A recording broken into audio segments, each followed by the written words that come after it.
Right, hey up, it's it's Steve, that old Yorkshire geek, and we're live on a Friday night, which means it's appointment with Fear night. I'm a minute early, does it matter? Got a double bill tonight, got The Fly and The Fly 2. Cool. David Cronenberg classic remake of the I meant to look this up, I think 1958 film, I could be wrong. It's a classic remake of that, which, in my opinion, is up there with John Carpenter's The Thing as, the greatest remakes of all time. But anyway, let's do the intro and then we will get on with the show.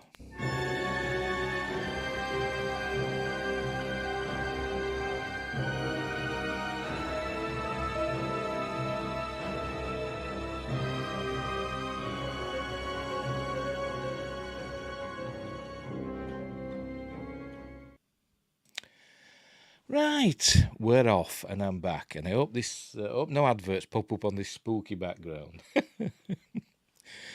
But anyway, right, so we're doing The Fly. As I said, David Cronenberg's classic film. It's my favourite David Cronenberg film, when all's said and done. I'm not a massive David Cronenberg fan. I more respect him than enjoy his films, to be honest. I've seen a few of them, Rabid and what was the other one? I can't remember. Squirm, was it Squirm? I can't remember what it's called now. That one about the little leech things in the swimming pool of that high-rise block of flats thing. It was, weird film. And what else? The Brood. That were another of his, wasn't it? But anyway, and Scanners, obviously. But, as I said, I'm not a huge fan of his. I do like his films, but I'm not a massive fan. And The Fly is, in my opinion, the pinnacle of his work. I know people might say, oh, well, he's gone on to do better things, but I like The Fly. Right, so let's get it up. Let's get The Fly up. If I can find the bugger. Right. As usual. There we go. Blank screen. As usual, I'll not be doing, we'll not just be watching the film. We'll, there we go. Ooh, The Fly, there you go. We'll not just be watching the film, I'll be going through it in a series of stills, just like that. And we'll talk about it as we go. I might have more to say about The Fly 2 than The Fly, but anyway, never mind. By the way, it's not a long film. I was surprised, actually, how short this film was. I was expecting it to be like a 2-hour film, but it's an hour and 35 minutes, which is surprisingly short. It zips by like a fly, and but it's brilliant. Hey, here we go. So there we go. Jeff Goldblum. He's obviously the star, probably his best role. He's excellent as Seth Brundle, scientist Seth Brundle. David Cronenberg said in the commentary.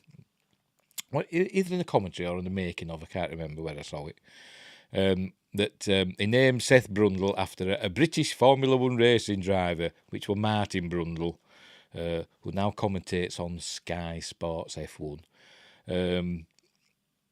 And they went on in The Fly 2 to call Seth Brundle's son Martin Brundle, so I'm sure he's thrilled to have his name used as one of the classic movie horror creatures. I'm not sure what's going on with the background here. I don't know what it's supposed to represent. Is it like heat signatures? Because it turns out it's like people in a big hall, milling around. And is it supposed to look like, atoms and stuff? I don't know. Molecules. I don't know. There you go. Music by Howard Shore. It's a great score for The Fly. Howard Shore, as you know, would go on to do the Lord of the Rings musics. There you go, from the story by George Langerland. Is that how you pronounce that? I don't know, but I think it was a short story that got adapted into the movie with Vincent Price and Al Hedison, who were going to be David Hedison. That's a great film as well. I'm going to say something else and I can't remember what. Never mind. And it doesn't say. It's actually a Brooks Films production, which is owned by Mel Brooks, and Mel Brooks didn't want his name put in the producers. It says produced by Stuart Cornfeld, but it could have also said produced by Mel Brooks, but he didn't want his name included in the credits in case people thought it was going to be a comedy. I think by the time they got into the theatre and sat down and they know they're watching The Fly, I think they know it's not going to be a comedy. Although it does have a lot of humorous parts in it. Here we go, there we go, there's the hallway, and this is Gina Davis asking Seth Brundle, Jeff Goldblum, what's he working on? He says, I'm working on something that'll change the world. And immediately there's like a charisma overload from Seth Brundle and Gina Davis, and the chemistry between them is like palpable. Although they had worked with each other before this film, I think that's they fell in love, I think, while making this film. They were married a year after, but not for too long, I don't think, only a few years. And then they got divorced. There she is, the lovely Gina Davis, as Veronica Quaife. Unfortunate name they've given her there. But it's David Cronenberg. He always gives people weird names. We've got, I forgot his name now. I forgot his. I can't even say it. We'll get to that. Anyway, she doesn't really believe him. He's saying he's working on something that's going to change the world, and he won't tell her. And so she don't believe him. So she starts walking away, and but there must be something about her. He's smitten immediately, so he chases after her. There you go. She walks off, and he chases after her, and talks her into going back to his lab. So there they go in her car, because I don't think he drives. We see him later on, he gets a cab later on, so I don't think he drives, but he suffers from motion sickness, which is why he invented what we're going to see. This is her telling her he hates vehicles and he gets motion sickness. So here we go. This is his lab, obviously in a rundown area. I think this was filmed in Canada, because David Cronenberg's Canadian, isn't he? So I think this was mostly filmed in Canada. So it's probably somewhere in, I don't know, Vancouver, Toronto, somewhere like that. I don't know, I'm guessing. I should have looked all this up, shouldn't I? But you know what I'm like. There you go, it's cleaner on the inside. Not much. Right, so they go inside, and there we go. We get his first look at the telepods. She calls them designer phone booths. But he sits down and starts playing spooky music on his piano. There he is. And she says, I think this is a mistake, I should go. And then he says, so you can't go, you've seen them, I can't let you go here alive. And goes, dun-dun-dun, on his piano. There you go. You've already seen them, can't let you leave here alive. And then he goes, dun-dun-dun. It's a scene what, and that's when she says designer phone booths. So there's a third one there. That's the prototype. He says it works, but it's clunky. I think we see that in The Fly too, as we'll get to. Right, so he tells them they're controlled by this, and she says, "Thank God for that."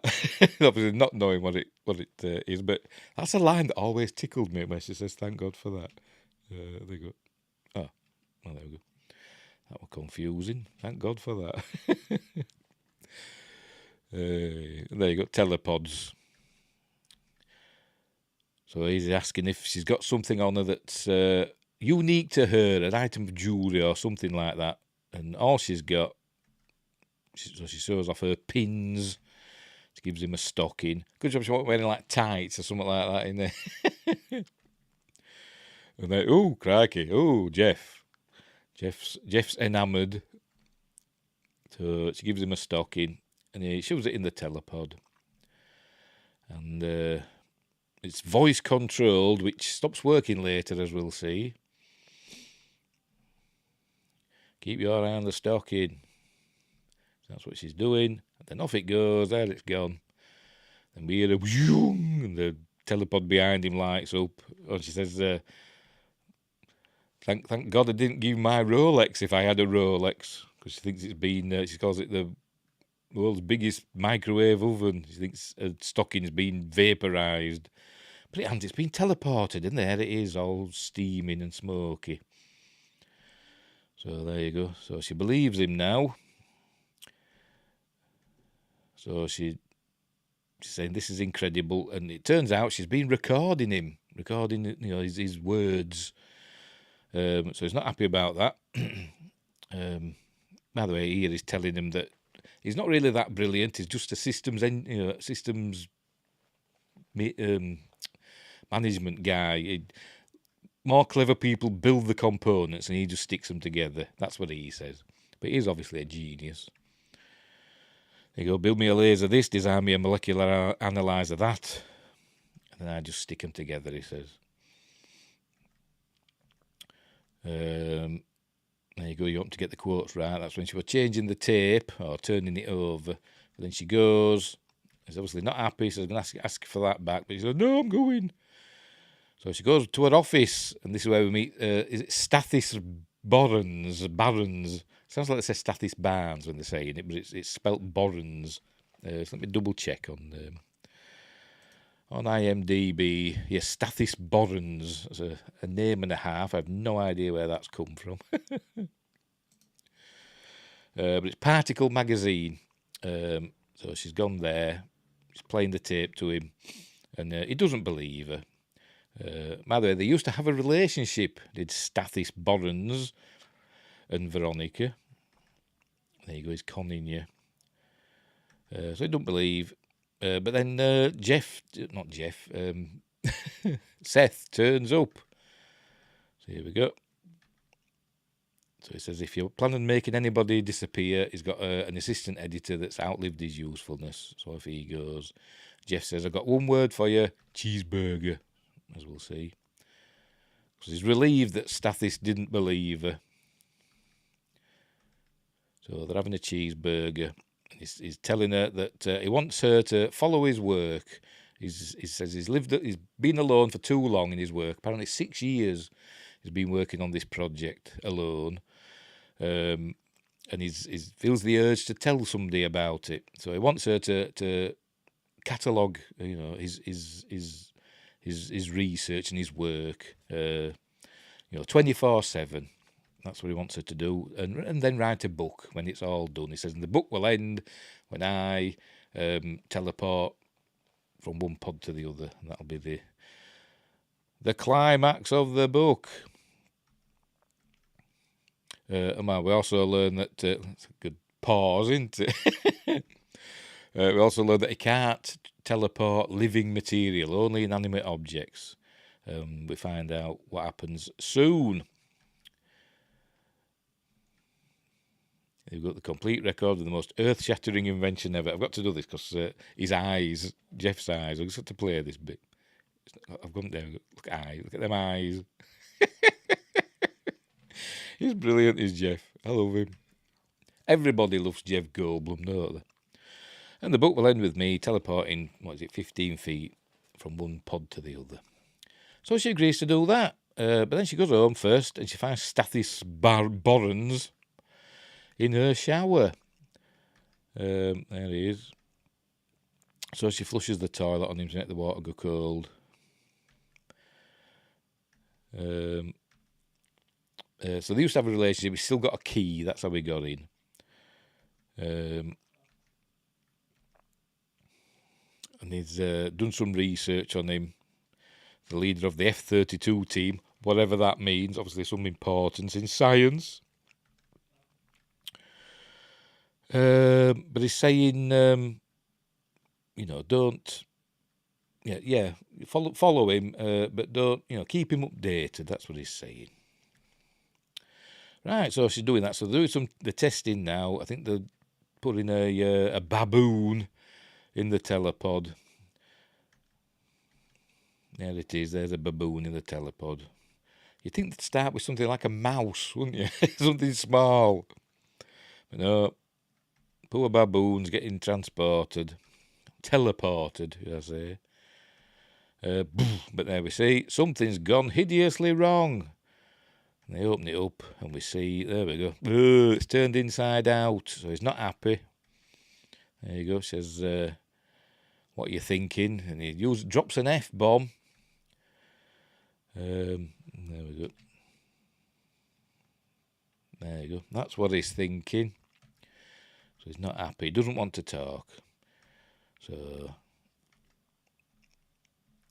yeah, so he walks off. There we see they're just sitting there.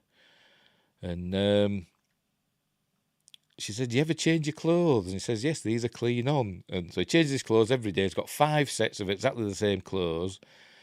But as we see, I don't know why he's got 5 jackets and 5 pairs of shoes. Does he change his shoes every day and his jacket every day?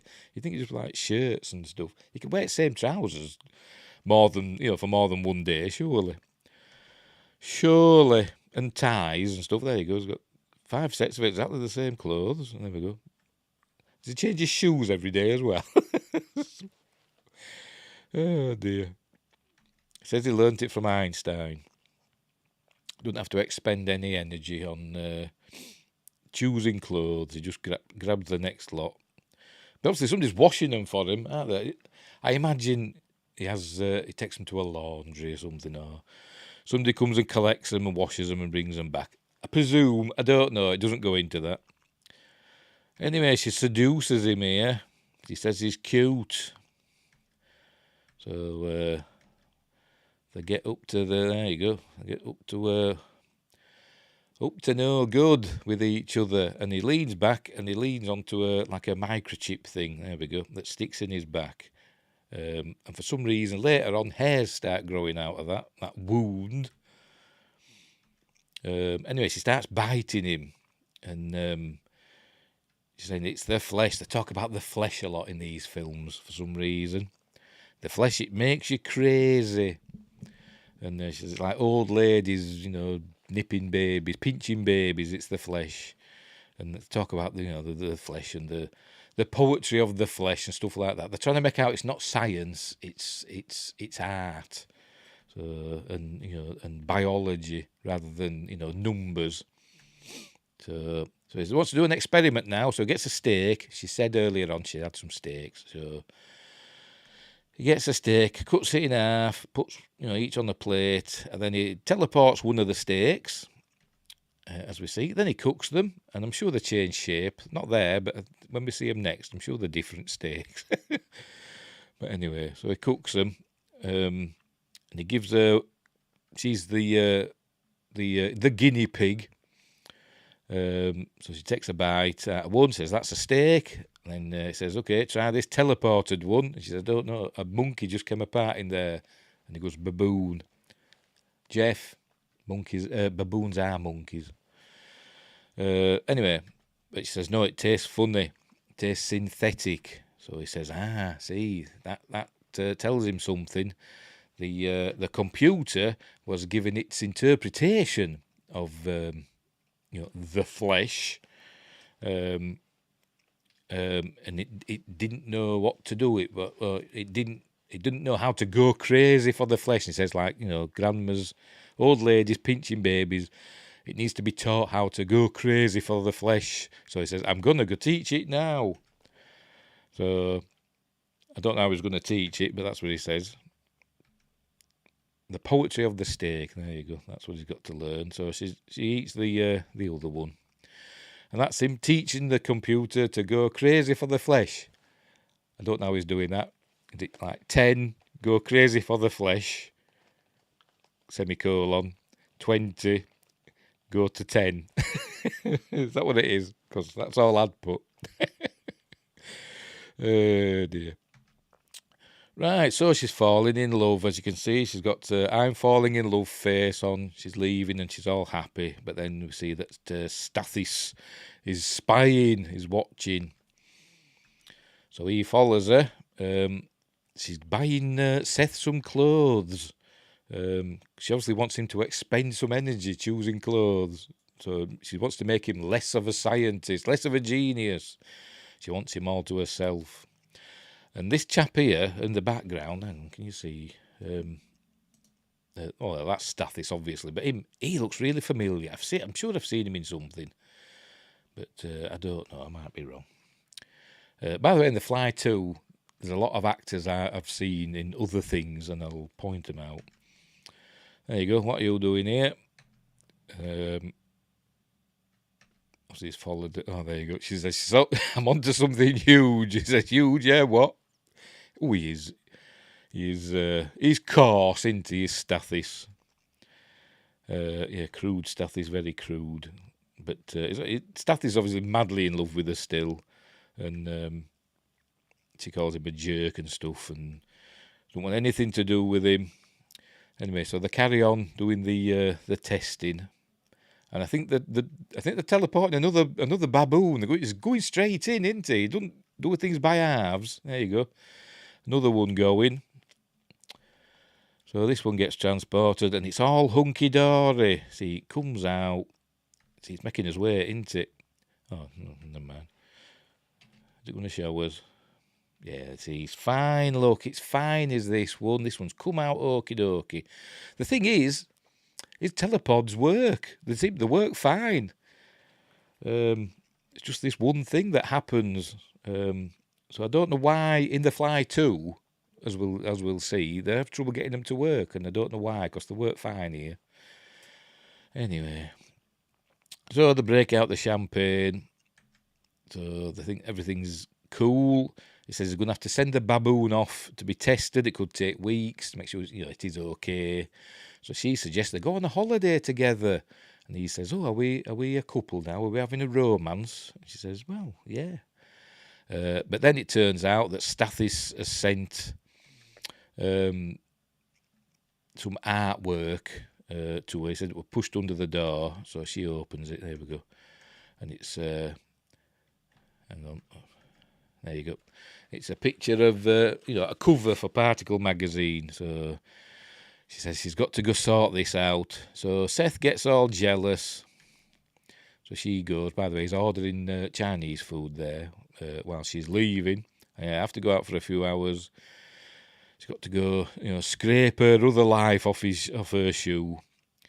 So she's doing that.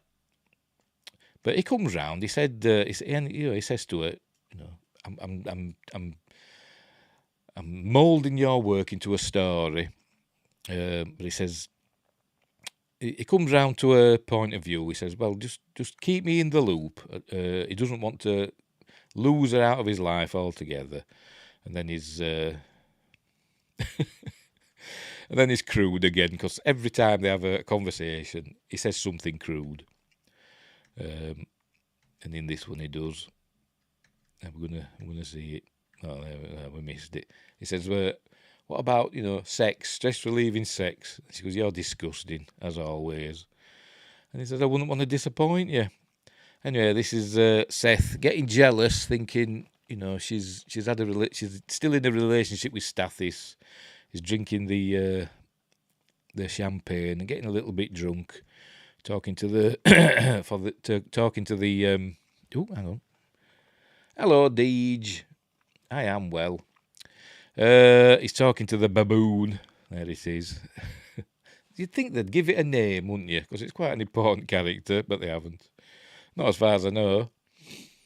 So he decides, he thinks, sod it. Right, that's it. I'm going to go. He's going to teleport himself. He apologises to the baboon for killing his brother. So off he goes. But little does he know, are we going to see it? There we go. There's something in there with him. He shouldn't have this little this little nook there that the fly can hide in. He shouldn't have that, should he? But there's a fly in there with him. So off he goes. So he teleports, and the fly as well. So, as I said before, the teleporter works perfectly fine. You've just got to make sure you don't get any errant insects in there with you. What about all the bacteria and stuff that's floating about? They've got DNA as well, haven't they? But obviously that doesn't matter. So anyway, at first he seems fine. Am I different somehow? Well, we find out that he is. So anyway, he feels fine. Veronica comes back. There he is. So they make love again. Like rabbits they are.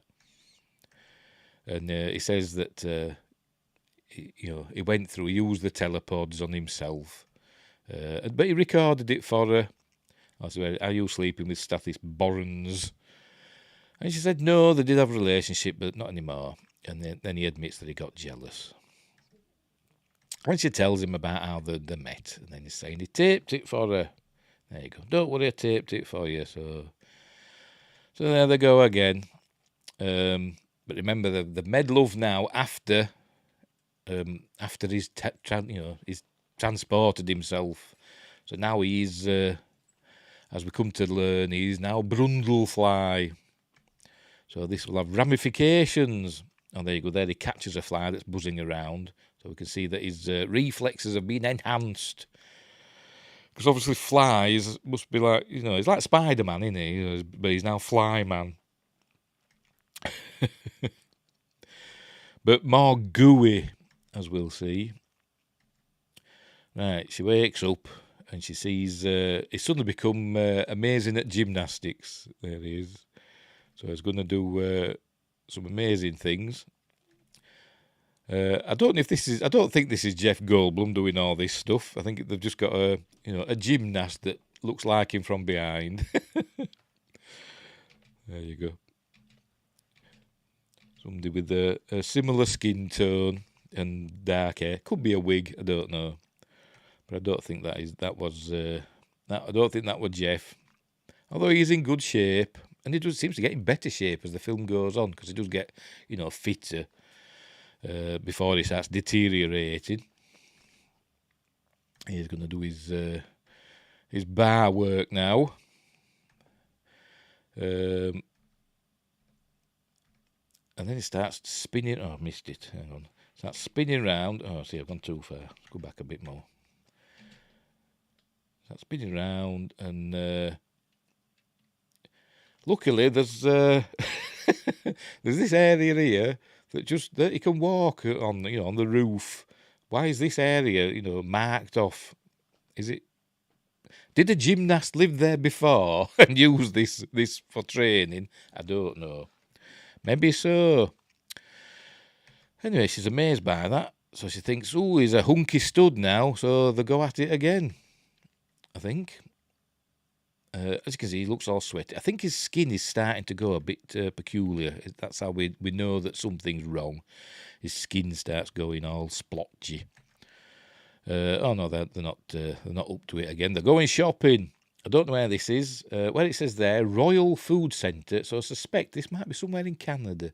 I don't think there'd be many royal things if it were in America, would there?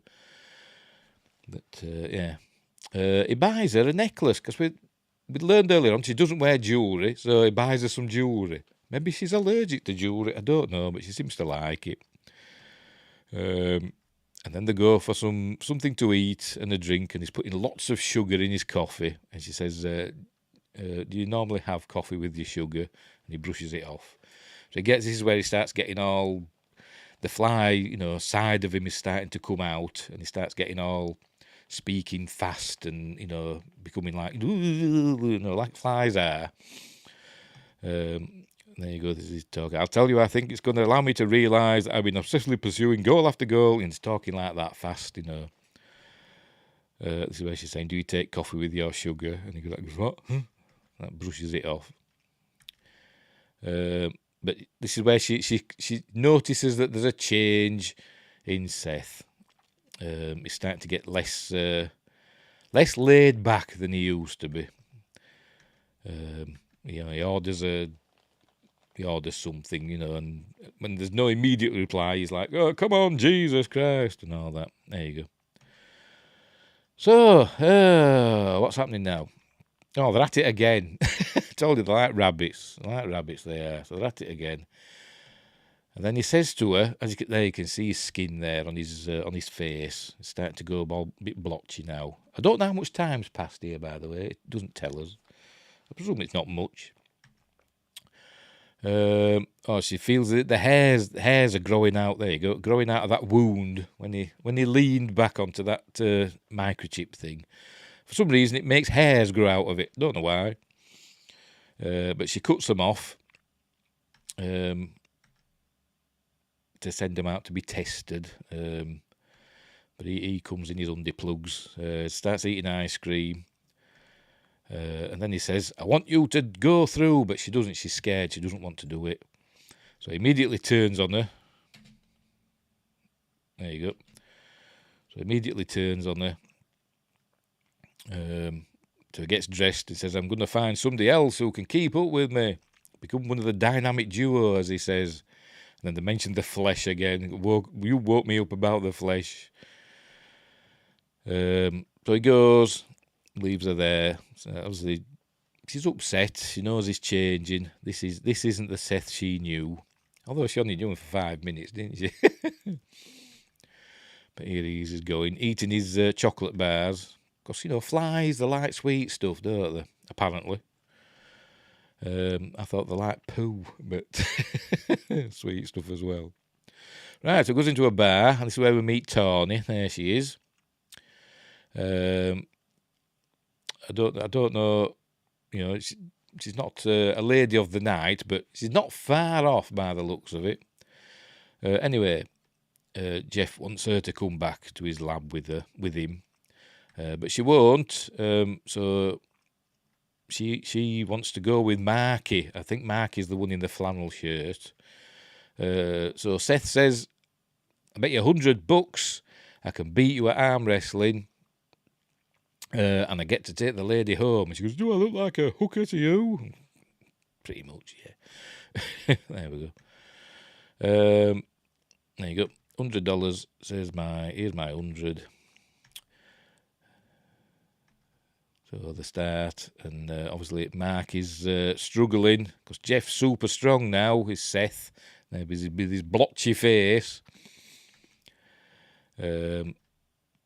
Obviously, Mark he can't beat him, and Seth breaks his one of his bones in his his lower arm, his ulnar or his radius. One of them breaks that. There you go. So he grabs Tawny and they go back to his place. There you go, in a taxi because he doesn't drive. Oh, did it say on there? No, it doesn't say. I was going to say, did it say where they are, what town they're in? It doesn't say. Anybody know what this phone number is? What area code? 364. Don't know. It's usually 555, isn't it? It's 364, the Canadian one. Don't know. Anyway, so he takes her up to his lab. I didn't know up all these stairs. We never saw him going up all these stairs with Veronica, but he carries Tawny up. And obviously Jeff's been working out because we actually see him carrying her up, running up the stairs with her. There you go. Actually carrying her up. So she must either be super light or Jeff's, a bit strong. Anyway, so she's sitting watching him teleport himself. So this is the second time he's been through now, isn't it? There you go. And he comes out. He'll have to change it, won't he? Have you got to go through nude? So he's going to have to, tweak it so that when it if it ever went public, and they were selling telepods, you can't be expected to transport nude every time, can you? Anyway,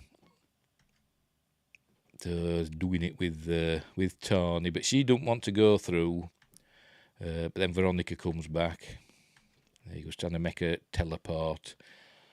And my son's here now. What do you want? Just have to get a drink back. All right, okay, you're not disturbing me. Yeah, Where were we? Slowly. I can disturb you. Okay. Trying to be cautious, I am. He says he's trying to be cautious. Where were we? Right, Veronica's there. She says, Tawny said I'm scared, and Seth told her don't be scared. So Veronica uses the tagline for the film, be afraid, be very afraid. I think that's the tagline for the film, isn't it? So Tawny says, who's this? And he says, this is my mother. So Tawny goes, all right. Right, see you. All right, see you. Pull to her too. Carry on. Okay. I forgot where I was now. You all right?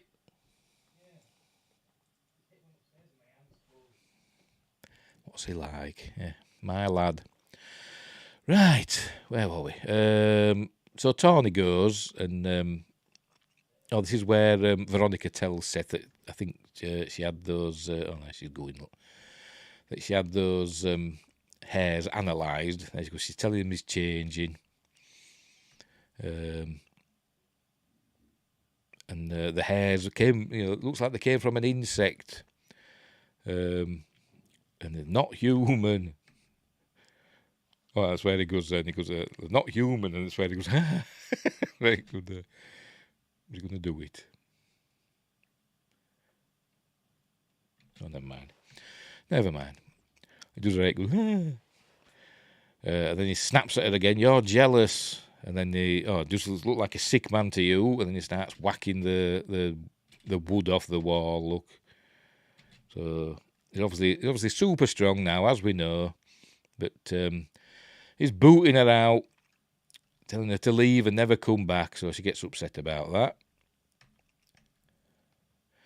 And then Jeff, keep calling him Jeff. Seth goes to his bathroom. And obviously he knows that there's something not right. He's realising now. And this is where he bites his fingernails off. He tries to shave there, but the fly-like hairs are too much for the shaver. This is where he bites his fingernails off. Oh, cringe, you can see gory, horrible stuff, but fingernails. Oh. So it's obviously he's coming apart, isn't he? And this is where he learns about the fly. There we go. If primary element is Brundle, what is secondary element? And then we find out that it's the fly. And they do all this graphics. And then a nice painting of a fly, as we saw.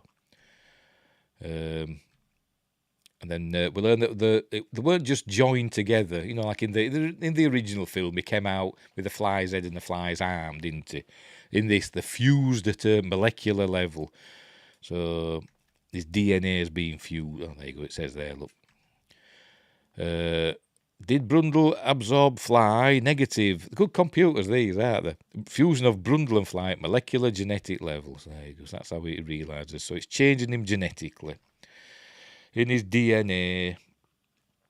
And there's Veronica back at work. We obviously have passages of time now because we start seeing Seth getting gradually worse, his condition worsening or changing. So that was I think that was Seth phoning her. So she goes to see him.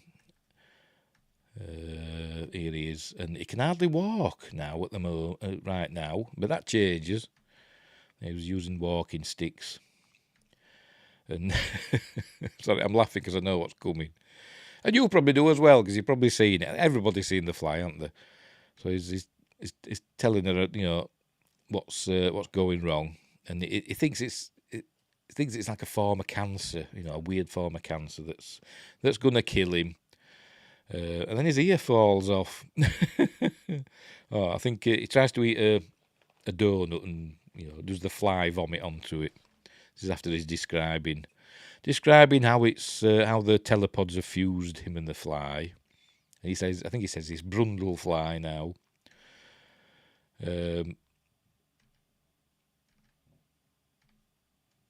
She said, they've got to go see a doctor. He says, no, you don't want to be a tumorous bore, talking endlessly about his hair falling out and his lost lymph nodes. And that's where he did the fly vomit on the donut. And he said, that's disgusting. And then his ear falls off.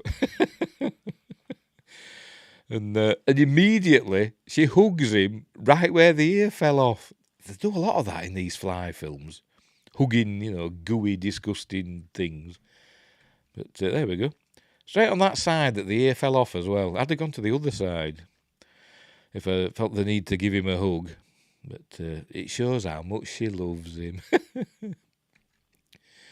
Anyway, she's telling Stathis all about it and how, scared and frightened he is. They need to do something. And he's saying it could be contagious. It could be a disease he's contracted.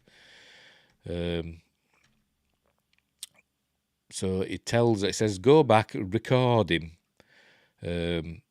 and then let me watch, the recording, and I'll figure something out. So she does that.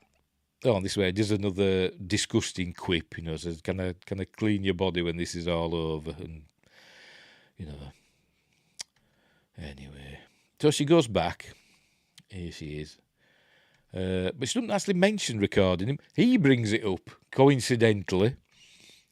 But there you go, he's up on the ceiling now. His conditions changed. He can walk now. He doesn't need his walking sticks. He can walk on the ceiling now. So he comes down. Obviously, cool effect. They probably did that with a rotating room, I should imagine.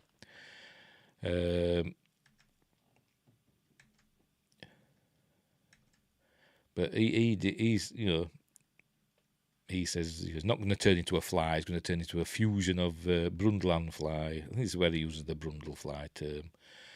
But this is where he tells her to record him eating. So he does that, and it's a nice little scene, because it's Jeff Goldblum. Jeff Goldblum can describe anything, and it sounds amazing. Talking about how he can't eat solid food now. Solid food hurts, so he's got to vomit that stuff onto it, which he calls vomit drop, to soften up the food, and then he sucks it back up because solid food hurts. So this is Stathis watching the videotape. There you go, playfully called vomit drop. So he's disgusted. Then Veronica comes in, and she found out that she's pregnant. Oh my goodness! There you go, she's pregnant. I'm pregnant with Seth's baby. So she decides she wants an abortion, and then I think we're in a dream scene now. Yep, this is a dream sequence. This isn't really happening. She's having the abortion. Then a big maggot comes out. Is that? I think that's David Cronenberg himself. I think that doctor. I do believe. Anyway, there you go. So she gives birth to a maggot, and then she wakes up because it's all a dream. But in The Fly 2, we see that that's actually what happens, sort of. Anyway, so she's terrified. Meanwhile, Seth's changing even more. Look, his fingers are starting to fuse together or change or whatever. I don't know. No, they're not fusing together. Just his middle finger's growing big and fat for some reason. Don't know why. But here he goes, look. And his teeth fall out here. He can't speak into the, voice control before, so he's got to type everything in now. There you go, voice not recognised. And then his teeth fall out. There you go, onto the keyboard. So he puts his teeth in in his medicine cabinet with all his other bits that have dropped off. Tried working out what they are. He sees here, he sees some other bits. Is one is Jimmy Riddler? I don't know, but... But anyway, Veronica comes back. She ostensibly went there to tell him that she was pregnant, but she can't tell him. She just gets too upset. This is a very emotional scene. I actually welled up a little bit watching this, but Howard Shaw's music helps as well. But it's a good scene between them. They do go well together. The Gina Davis and Jeff Goldblum. This way, have you ever heard of insect politics? And he says, no, neither have I. And then he does the old. He thinks he's an insect now that dreamed he were a man and loved it, but now the insect is awake. And he says, you have to go now, or I'll hurt you. The music swells, and there you go, we can't trust the insect. So she goes, he tells her to go. So she leaves. And then he gets all upset as well. So she's saying, got to do it now. You didn't see what he were like. But then we learn that Seth's up above, watching them from above. There we go. So he's obviously got super hearing as well. He can hear from up there that she's going to have an abortion. There you go. So this is obviously a friend of Stathis, who's a gynecologist, whatever. So he's going to do it. They said the child's going to be deformed because it's the child of a man who is deformed. That's what they say. So they said, fair enough. So they're going to, there you go. They're going to go through with the procedure, but before they can, here we go. Seth comes through the window. Psh. By the way, I better make sure I'm still streaming, aren't I? Yes, we're all right. So I'll just make sure. Hey, where were we? So he comes through the window. He grabs Veronica, carries her out. Stathis cuts his hand on the glass. So he's taking her. There he goes, saying the baby might be all that's left of the real me. But then he decides they're all going to go through the telepods together. She's going to go in one telepod. He's going to go in another telepod, and they're going to use the third one, the prototype one, that doesn't have a glass door, as the receiving pod. And they're going to fuse them all, and they're going to be all fused together as the perfect nuclear family.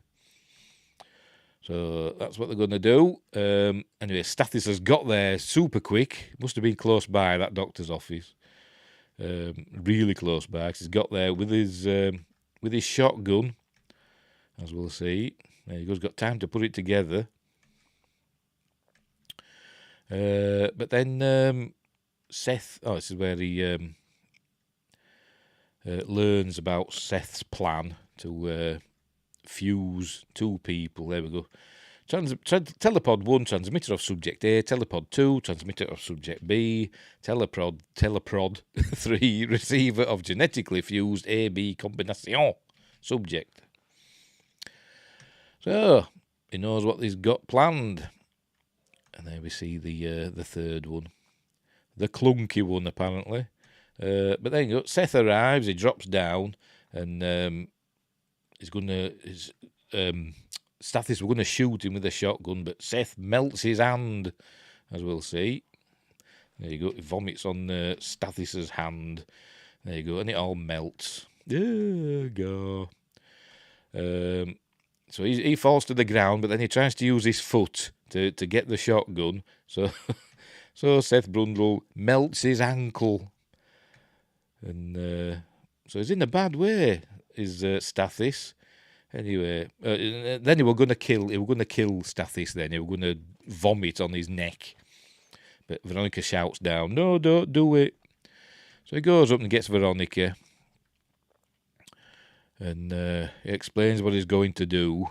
So he basically throws her in. Oh no, they have a little bit of a fight. Reminds me a little bit of House of Wax. You know, where she hits the wax mask off whoever it is. I can't remember who played the fellow. Vincent Price or Herbert Lom, whatever. Hits the mask off him. His hideous face beneath. But in this one, she rips his jaw off. Hang on, see if you can see it. I'll probably get the wrong part. He sets the system in motion, and he's going to put it there. We go. She breaks off his jaw. There you go. So we see some of the cool. By the way, the effects were by Chris Wallace, who did the Gremlins in that film, and will go on to direct The Fly 2. Anyway, she's ripped his jaw off, and then this, for some reason, this triggers the final transformation. All this skin all sloughs off, and we see Brundle fly beneath. There you go.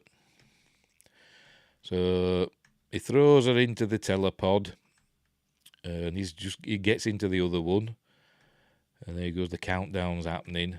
There he goes, just getting into the other telepod. Then Stathis gets the shotgun, and he shoots Veronica's telepod, the cables for Veronica's telepod. He shoots them, so she's going to be safe. Then the sequence begins. Seth's trying to smash back out of the telepod, and he gets halfway out, and then he's teleported into pod 3, and he comes out, and he's all being fused with parts of the other telepod. So he's not in a good way now. because obviously he's not, he hasn't been fused, at a genetic level with the telepod, because it's an inanimate object, isn't he? He's just been fused with the metal and stuff. So she picks up the shotgun, and he holds, Seth gets the gun and holds it to his head, saying, "Kill me." And she says, "I can't do it," but then she does. There you go. No, I can't, but then does. And it's all very tragic. And there you go. She blows his head off. There we go. And then that's it. That's the end of the film. Stathis watches on. She sinks to her knees, crying and sobbing, because it's all very tragic, and the music's swelling.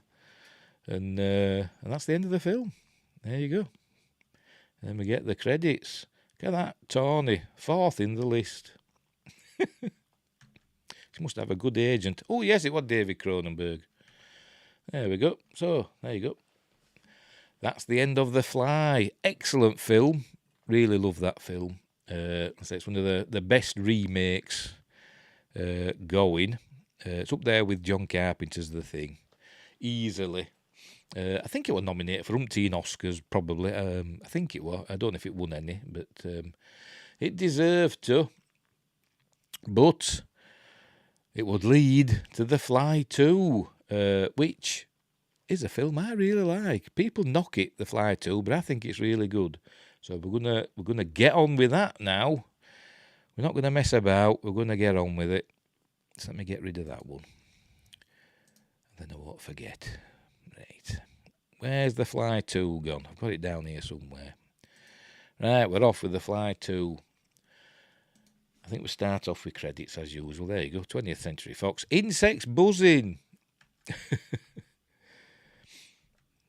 We start off. We're at Bartok Industries. Yeah, the company that Seth was doing his work for were Bartok Industries, and in the first film, and now we meet Mr. Bartok. So there's a helicopter there coming into land. It's obviously Canada. It's got to be pine trees and mountains. It must be Canada. So Mr. Bartok's arriving, and so it must be, 9 months later or whatever. I don't know, but Veronica's here, giving birth to Seth's baby.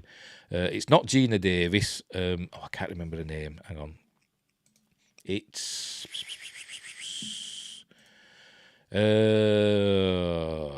Saffron Henderson. That's who's playing Veronica in this scene.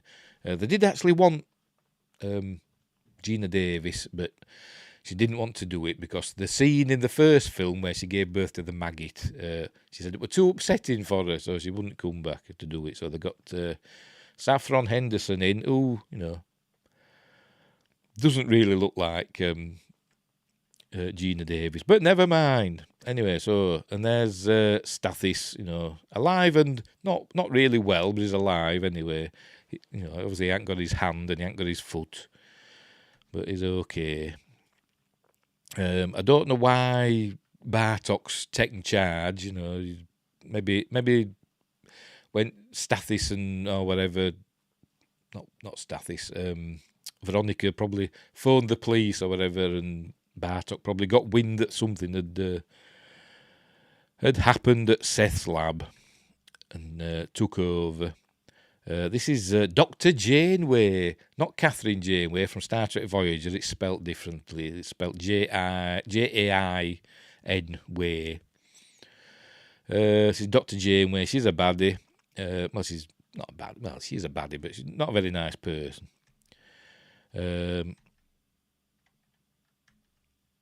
So she's giving birth. That's Mr. Bartok, played by Lee Richardson. So she gives birth. It's like a big, massive, big fetus, and this is enough, too much for Veronica. She dies. There, we're losing her.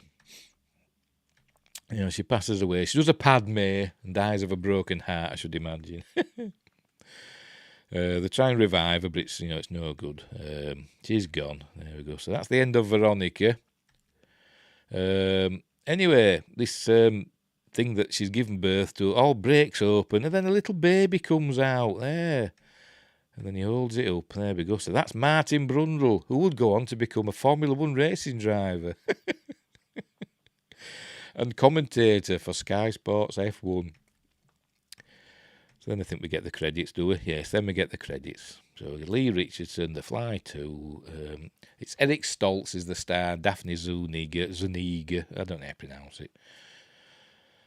And other people. Yeah, you go, Gary Chalk. I'll point him out when we get to him. There's a few Stargate actors in this. Well, there's two. No, there's three. There's three Stargate actors in this.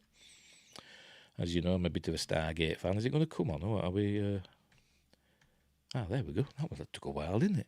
There you go, that screenplay. Look at that. Mick Garris, who you may know from films like Sleepwalkers and all this other stuff. Masters of Horror. That was a Mick Garris brainchild, wasn't it? Jim and Ken Wheat.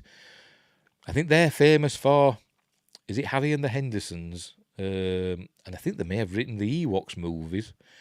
Frank Darabont, a giant story by Mick Garris. Obviously, Frank Darabont, writer of Shawshank Redemption, The Green Mile, director of The Mist. Yeah. Wow. And they got The Fly too. I think it's a few years before they hit the big time. There you go, directed by Chris Wallace. Right, anyway, we learn that Martin Brundle is growing really fast. He's 11 months old and he looks like a toddler, as we'll see. Well, it says Janeway there, Janeway, but it says in the... I think it does anyway, where are we? In the IMDb, it says Jainway, Nway, which is right, I don't know. Probably IMDb. Anyway, so this is Bartok laying down the law. He is the boss. Everybody answers to him. There we go. Here we have an average 11-month-old child. They like the computer graphics in this. And there we see Martin at 11 months.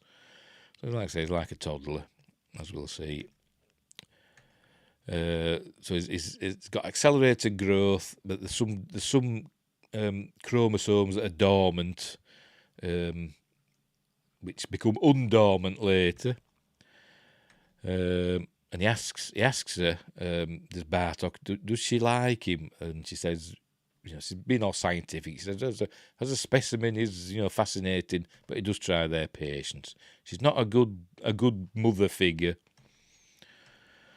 So Bartok decides to go and meet him. So there you go. So he goes in and he says, I'm Mr. Bartok. I want you to think of me as your dad. So he does a trick with that's another doctor. I can't remember his name. He does a trick with a coin, in his ear. Says it's a magic trick and, you've got to remember the magic word and that'll make everything happen. But it's got to be a secret word that only you know, which will come back later. There you go. He's getting the coin from behind his ear. There we go. It's knowing the right magic word that makes it happen. That you keep locked away inside your heart. Obviously, that comes back to haunt Mr. Bartok later on. Then we skip forward. I think he's 3 now. So about 2 years forward we've skipped, I do believe.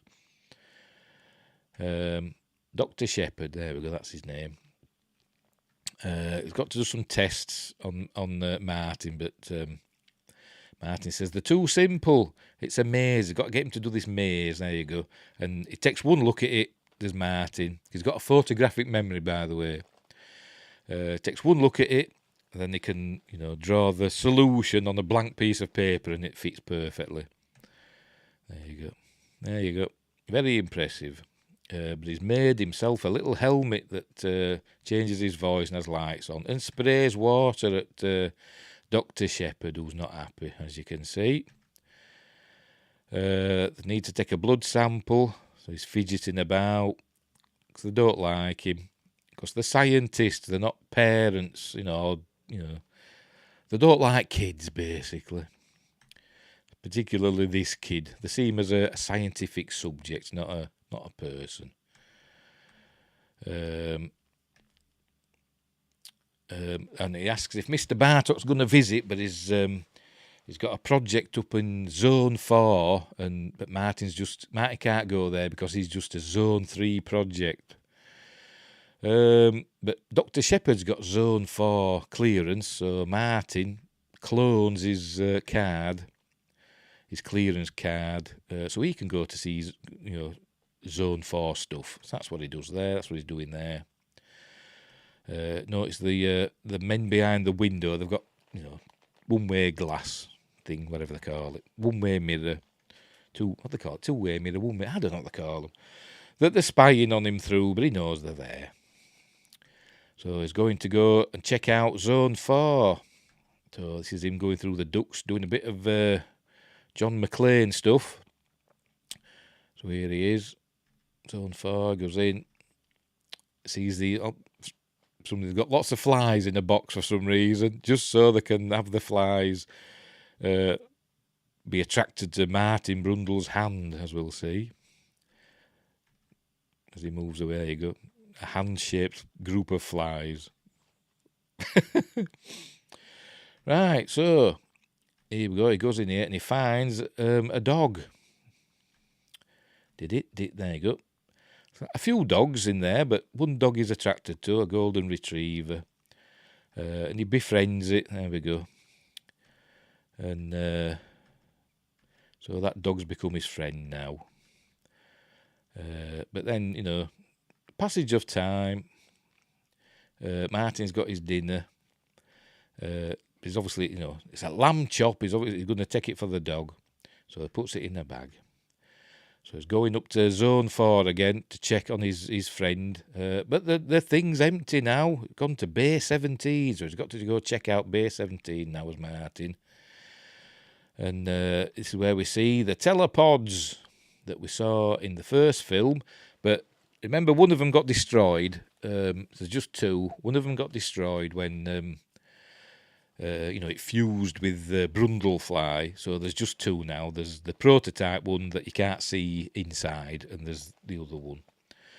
But apparently they had to remake these from scratch for the film because the ones from The Fly, the first film, were destroyed after filming were done. Why did they do that? I don't know.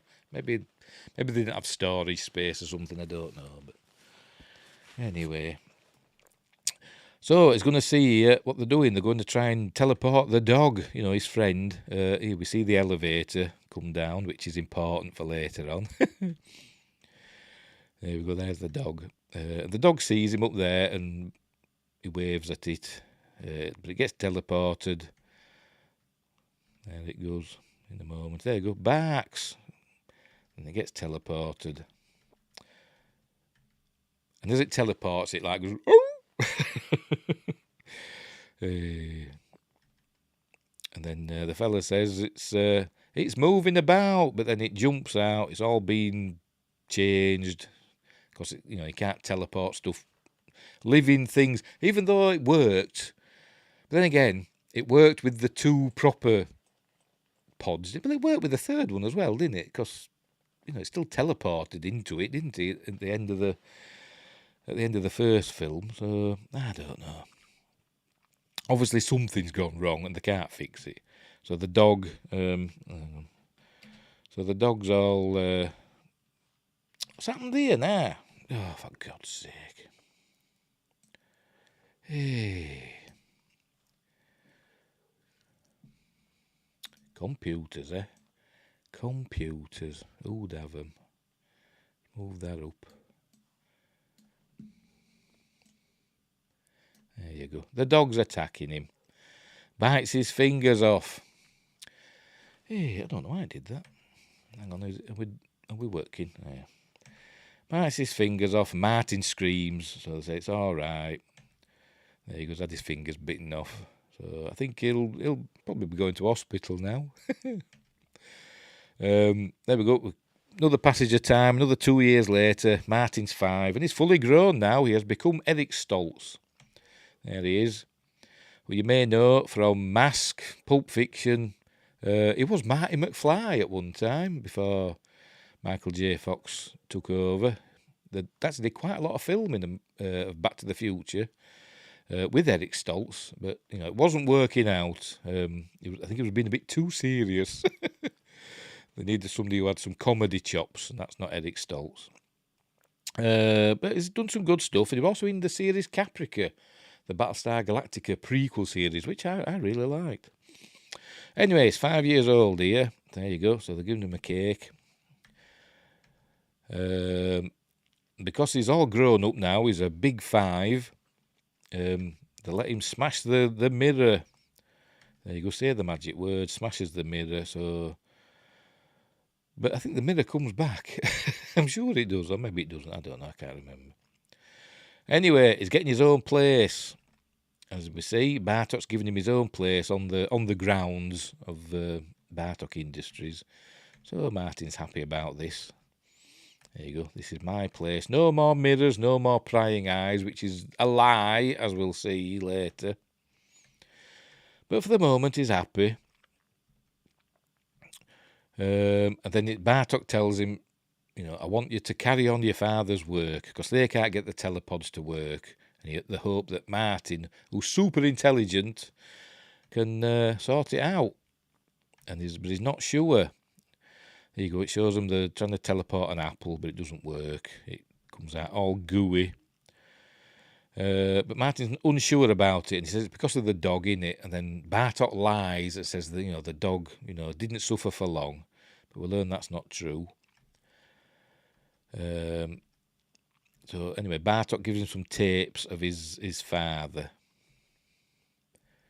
In a moment. Oh, he's telling him if he wants personnel, they're all there. If he wants to work alone, he can do. So he ends up working alone. But it says, in the meantime, listen to your father. He gives him some tapes. There you go. So he watches some tapes, which were deleted scene. There's a couple of shots of Jeff Goldblum in this. One was from a deleted scene from the first film. One was just a clip from the first film that they use. Anyway, so he decides to try it. So, this is where he's watching Jeff. There he is. So it's probably the first time he's seen his father. So there you go. Probably a big moment for him. But then he sees him later on when he's not looking quite as handsome. Anyway, so here he is working away, doing his computer stuff. I think he teleports a telephone. Yep, and that works fine. So that's all good. Plugs it in and it works. So there you go. He's asking if there's anything organic that he can teleport. And the woman at the other end says, you'll have to phone supplies or whatever they call them. Right, so this is where we meet Gary Chalk. He's like the head of security for Bartok. Gary Chalk, you may know as Colonel Chekhov in Stargate SG-1. So there's a baddie in this one. So he's watching Martin roaming the corridors of Bartok. This is where he encounters Beth Jordan. I think it's Beth Jordan. Is it? Yeah, Beth Logan. Where'd they get Jordan from? I don't know. Beth Logan. That's where he encounters her. She's obviously in some sort of computer room. I used to work in a room like this, a computer room. Well, a bit bigger than that. There you go. That's a tape, a computer tape. And that red ring is called a write ring. WRITE, a write ring. You put it in if you want to overwrite the tape. Take it out if you're just reading it. That's what they're for. We used to throw them about like mad. But she's practicing her fly fishing. There you go. She's casting a fly into the tape, and he catches it in the same way that Seth Brundle caught the fly in the first film. He catches an artificial fly on the end of her fishing line. So this is how they meet and they become friends. You see that she's got a cactus that she got from California. So they go back to Martin's lab. She's bemoaning that she's been there, I don't know how long, but she's still on the night shift. I think 6 months or something she's been. I can't remember. Does it say there? I don't think it might not say. But she's still on nights, and she's bemoaning that. And he tells her he's been there for 5 years because he's 5 years old. Remember? And says 5 years and you're still on nights. He says I work days too. He says when do you sleep? I don't. He says I don't. And then he's checking out the cactus. So he's going to. He asks if he can borrow it, for his experiment. So he asks if she wants to come along, but she says, I haven't got clearance. And so he says, you have clearance now. So she comes in, she sees the telepods. So he teleports the cactus, but obviously it all goes hideously wrong, and the cactus is all deformed. There you go, it's all mal-shaped. Here we go. She just walks up to his computer and just hits a couple of keys. She could have done anything. She didn't know what it is. There you go. Look. What's she doing? I've no idea. Stupid woman. I mean, she wasn't even looking at the screen. Could have been anything. Well, it actually looks like she's... hang on. Like eating like shift and... Let's have a look, see if we can see. By the way, we're still streaming. I better keep checking. Yeah. By the way, can we check this while we're at it? I know I'm live and I shouldn't be doing stuff like this. Is it going to appear? Are you going to appear? No. Don't know how to do it. I'm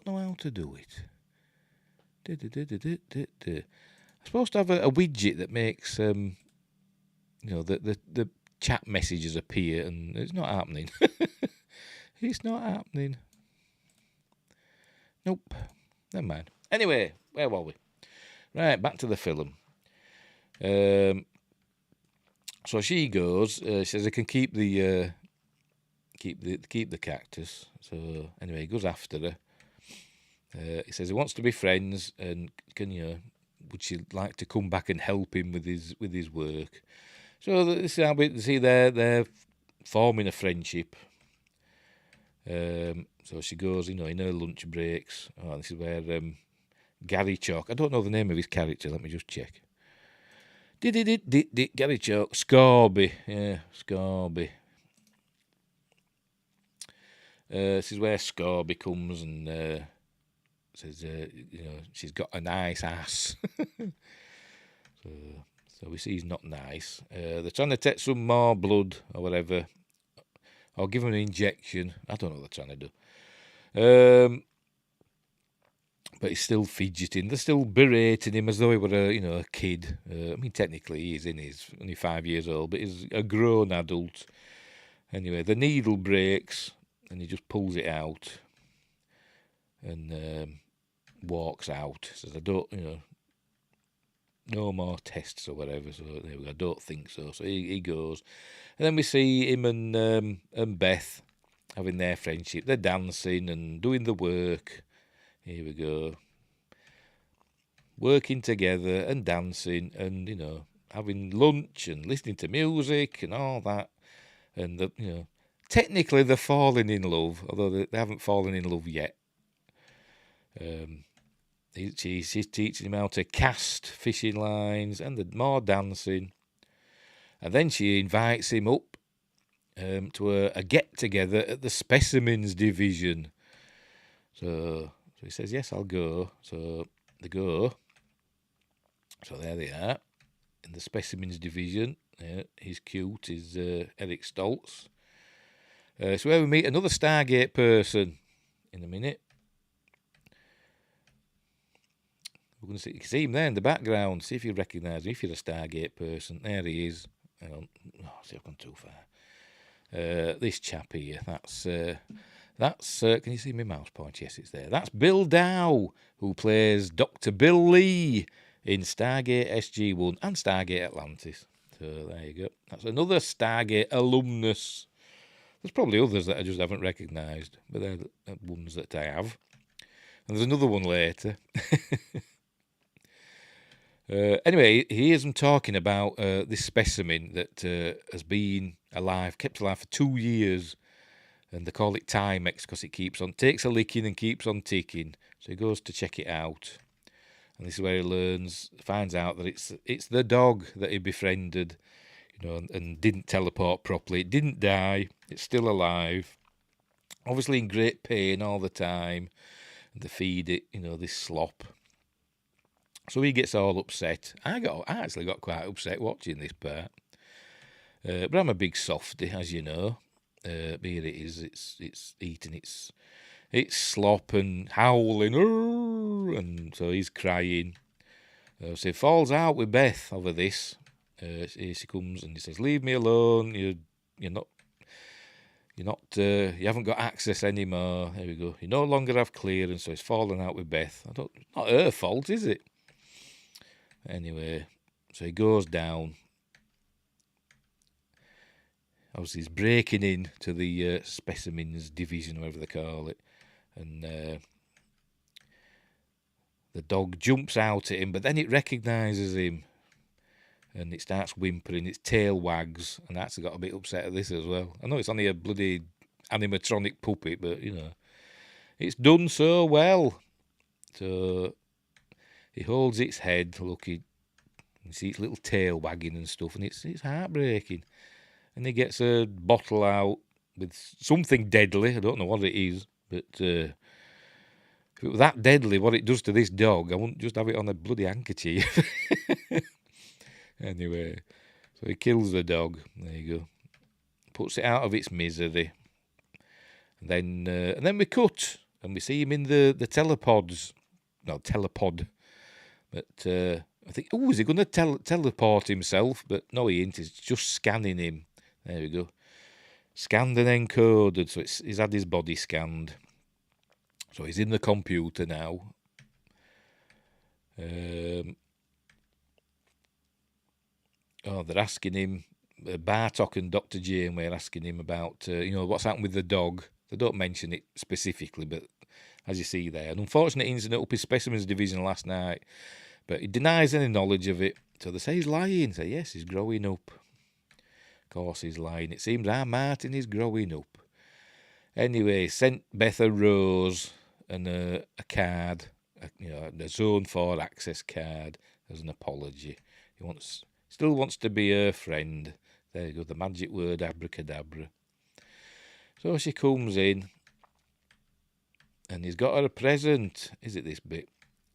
I think it's where he's got her a kitten. Yep. So he's got her a kitten.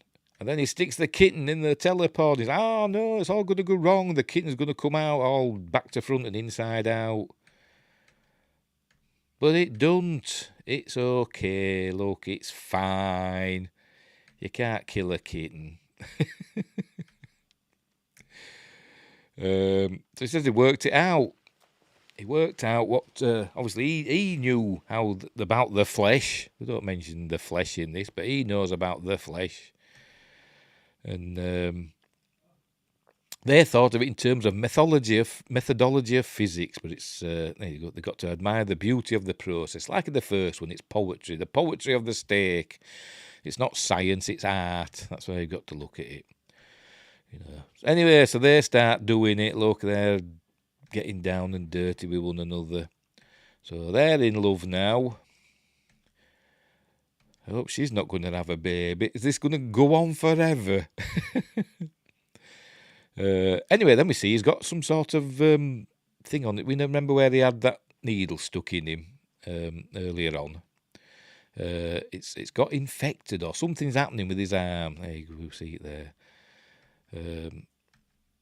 But they think nothing of it, so she's got to go to work. So off she goes. So he's going back to his computer now and he's asking, is it feasible to remove mutant DNA during teleportation? And the computer says, is it heck? There you go. Negative. Removal of DNA would result in molecular genetic dissolution. They're good computers, these, aren't they? They are. They know. You can just ask them a question. They're like Alexa, aren't they? Should ask her, Alexa, is it feasible to remove mutant DNA during teleportation sequence? Fanatics.com. Again, it's very feasible. Oh, right, it is feasible. Alexa just told me. Oh, very good. Good old Alexa. Anyway, right, so he can't do it. He can't just remove his mutant DNA. He's got to have a donor. There you go. If mutant DNA cannot be removed, can it be replaced? And it is feasible to replace mutant DNA in subject A with healthy DNA from donor subject B. And then they do a graphic of it. And then what happened to subject B? He goes all wonky. Then we see his arm getting all, mankier. Squishing sound. You've got to have squishing sounds, haven't you? There you go. Of course, he's going all gooey look. This is Dr. Shepherd who wants him an antibiotic, and Martin don't believe him. For his arm. Martin knows he's changing. Saying the early stages of the genetic metamorphosis have been showing up on every test, so they know he's changing now. So Bartok does away with all the performance of being his dad, and he just becomes evil Bartok now. Even though he's been evil, we know he's evil, but Martin now learns that he's evil. We learn that Beth has been transferred across town, and so she can't see Martin, and Scorby gives her a tape, as we learn. There you go, there's the tape. He gives her the tape. It's a tape of her and Martin making love. So they've obviously been spying on Martin. Martin can't get an outside line. He's trying to phone Beth, and Beth's trying to phone him. That they can't get through. Bartok's blocking them, but Martin does his own thing, because he's super ace and clever. So he patches his own phone line through, gets through to her, and Beth tells him about the tape. So Martin's not happy about that. So he goes and trashes his apartment. So he's doing that. Here we go. There, another Stargate actor. This chap here. This chap. You see my mouse pointer. That is, I've forgotten his name. Garwin Sanford, who has been in Stargate twice as two different characters. He played Narim, the Tolan in Stargate SG-1, and he played Elizabeth Weir's fiancé in Stargate Atlantis. So there you go. So he's played two different characters in Stargate. Anyway, they're watching Martin smashing up his apartment, or whatever it is. There you go, there's the windows. Eventually finds the camera. It's in a speaker. There you go. So it spits at it. So anyway, so he goes and finds them. They're phoning Bartok. Martin smashes the door smashes the door off. So, but then Bartok comes down in a moment. Oh, this is Martin finds some more footage. Stathis Barons talking about Veronica and all that. And there's Bartok, talking to him when he was little about his dad and the magic word and all that. And they're showing that he's got cameras in his private place, but it's obviously not private. No more mirrors, no more prying eyes. It's all a lie. And there's the footage of him making love to Beth. So he's not happy. Oh, and then we see footage of Seth Brundle talking about how the fly got in the pod. But I don't think she was recording him at that time, was she? I don't think. Unless he'd set the tape up, I don't know. But we didn't see her recording him then. But never mind. So this is how he learns that what happened to his father. So that's Bartok, but dropping all the pretense. So he learns that his medication was just placebos. He's got to let nature take its course. He wants Martin to change. So Martin's not happy. So he runs away. He don't kill Bartok yet. So he runs away. We missed his. Oh, never mind. He slides under that thing that's coming down, and then he encounters Scorby, as we see. And Scorby punches him in the face, knocks him down. Martin just gets up. Oh, there you go. He's goading him, his Scorby, because he's a baddie. So Martin just gets up and grabs him and throws him through the glass doors and then runs out. So obviously Scorby wants to kill him now, but Bartok says not allowed to. Find him and bring him back. Right, the other scientists, they're trying to work on the telepods, but Martin's put a password on it, and if they can't put the wrong password in, or it'll delete all the system. Anyway, another genre actor there. This is Bruce Harwood, who you may know from the X-Files and the Lone Gunman as Byers. The Lone Gunman were the conspiracy theorists, weren't they, in the X-Files, and their own series. So there you go. So that's Bruce Harwood. So they can't access the system. They don't know what the magic word is. But we'll learn it later. Anyway, Martin arrives at Beth's houseboat. I don't know who I'm meowing then. Meowing? Who's meowing? I don't know. Maybe she's got a cat that's just invisible. So she whacks Martin with a poker, but he's fine. As we see there, he's changing. He's obviously changing rapidly now. So he asks for help. He says, "Shall I go?" She says, "No." So he asks for help. So they go and see Stathis Barons. Meanwhile, Scorby arrives, but they've already gone. There's nowhere to be seen. So here they are in Beth's car. They arrive at Stathis Barons' house. Here we go. Stathis tells them to go away. He actually says, "Piss off." Because it's Stathis Barons. But he says, "I'm the son of Seth Brundle." There you go. Seth Brundle was my father. So he says, "Oh, well, I can see the family resemblance," and shuts the door again. There you go. A little big for 5 years old, aren't you? I have a chromosomal malfunction. No shit. Well, stop by again sometime, and locks the door, but then Martin smashes the window and they go in. And this is when Stathis tells them all about what really happened with his dad and how we wanted to fuse, Veronica and him and Martin, who were a fetus at the time. And he dragged Veronica screaming and kicking into his lab. And she blew his head off. So that's how he describes it. And he says, "I have no love for the man. He took my arm, took my hand, took my foot, took my girl. He bugged me." That's what he says. But he can't help him. He says, if there is an answer, it's in the telepods.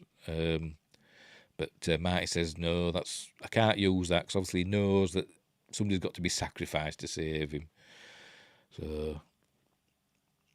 So anyway, so Stathis gives him his car keys. They'll be looking for your car now, because he's describing kicking and screaming into the telepod. So your mother blew his brains out with a shotgun. There you go. And then he tells him about the telepods. They won't work. So he goes, does Martin, and then they'll be looking for your car. My Jeep's in the garage, so he just gives them a car. He must be loaded. With money, not booze. Well, he's that as well. So they're in Stathis Barons' car. Yes, name, innit? And they go to a motel.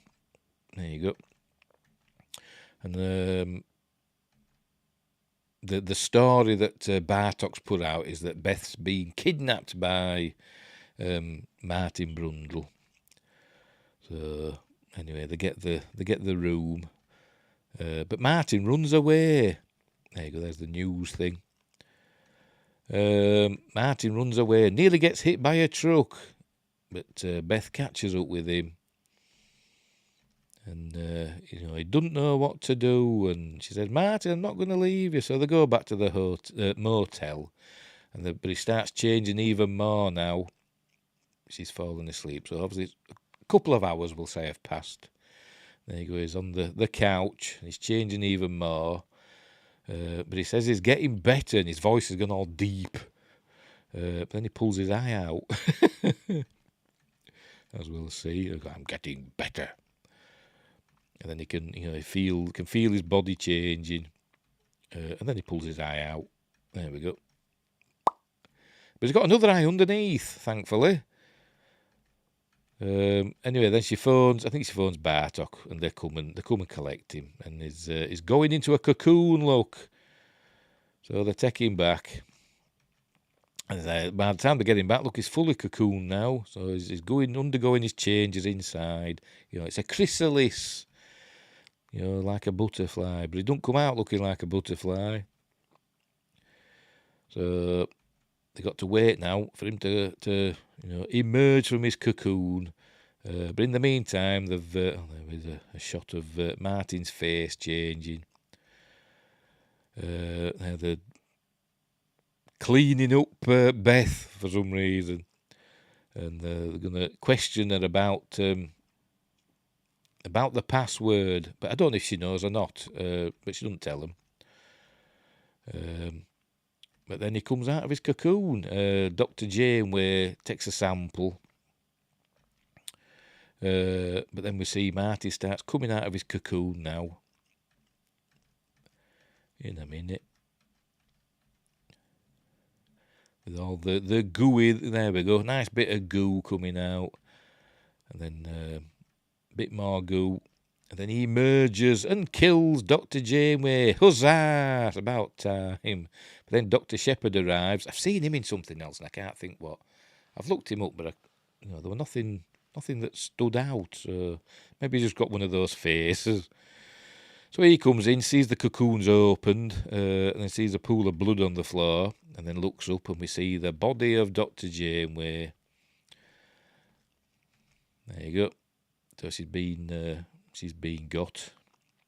I think he's stabbed her with lots of needles and stuff, hasn't he? I think. So he runs out, tells Scorby what's happened.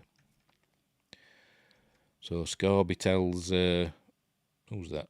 Oh, that's Beth. That's Scorby grabbing Beth. So they bring her back in, and Bartok tells them not to kill Martin. He has to be contained. Obviously, Scorby's not interested in that, but that's the order that they give to the other security. Anyway, there's a couple here with a dog, a Rottweiler, and they set this on. They see something at the bottom of a corridor, and they set the dog off.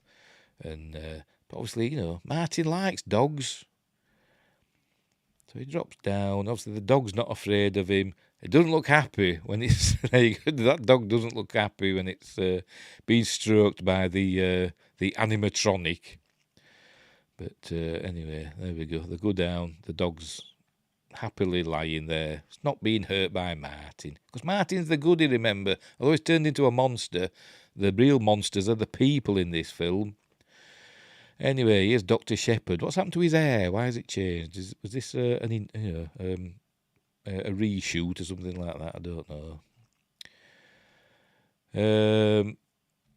Anyway, he gets. I think he gets got here by Martin. What's he found? There you go. Martin grabs hold of him. Don't know what he did with him. I think he's dead. He's just dragging him around now, so maybe he just throttled him.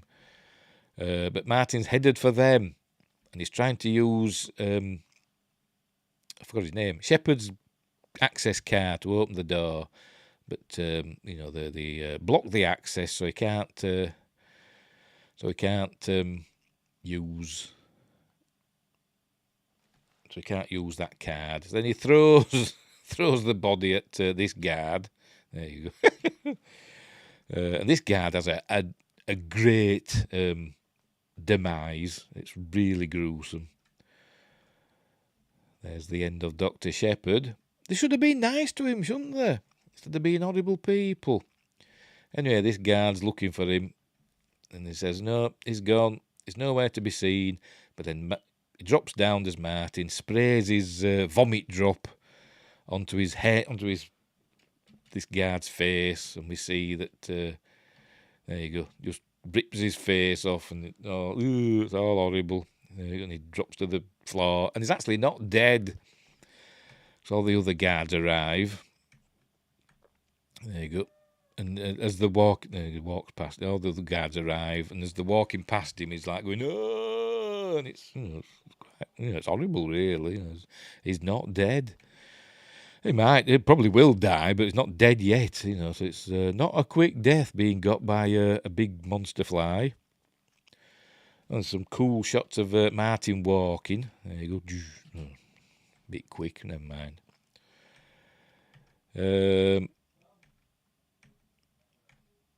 So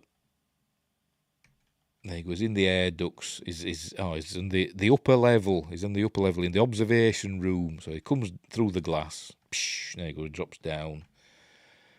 There you go. There he is. Oh, we see him. And Scorby shoots him.